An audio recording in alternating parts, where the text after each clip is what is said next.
Jurgen, break down that argument for our audience. Well, so I've been a technician, all my career, and I always like to look at the pattern in the charts, right? So when I just take a look at Bitcoin for now, the unfolding of the decline so far from the highs of about 65,000 back in April to the lows of 30,000, to me looks like an incompleted five-wave pattern. It's kind of inside baseball, but that means that the current consolidation right above the lows of 30,000 is a fourth wave, and that we might get a fifth wave down still to come. That could be a retest of the low at 30,000. It could be a new low all the way to 23,000, which would be where wave 5 then equals wave 1.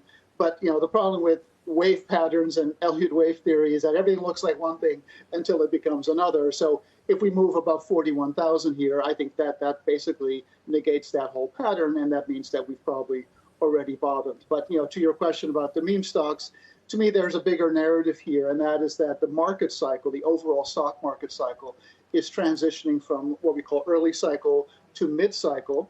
The early cycle phase happens when the rally off the lows, so these were the pandemic lows a year ago or 15 months ago, that first phase is driven by valuation, just like it was in 2009 following the financial crisis. Then you get a transition from valuation-driven gains to maybe a little bit of indigestion. We saw that in April 2010 when QE1 at that point ended.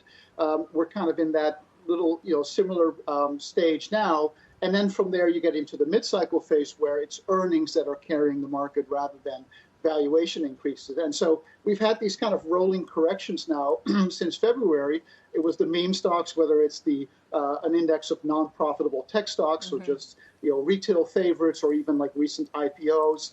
They all kind of peaked after spectacular gains, and they've all corrected very significantly. So the correction in Bitcoin doesn't really surprise me in that sense, because obviously there's a lot going on in terms of the technology and a new aspiring asset class, et cetera. But there is also that part where towards the top, a lot of tourists are chasing it, and those get shaken out, and that's exactly what has happened now.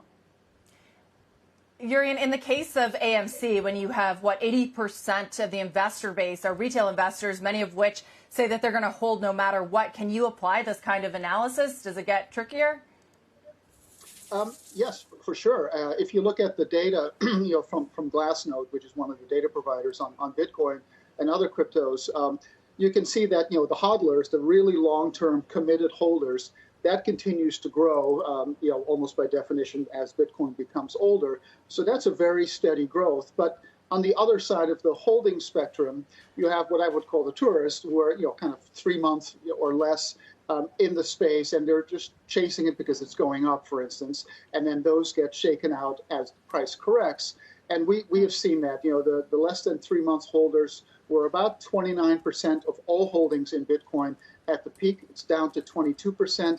Typically, bottoms are produced around 17%, so we're not quite there. So that tells me that there's still some short-term money that's kind of trapped at losses that may still get pushed out, and certainly a fifth wave to a new low below 30,000, I think would do that.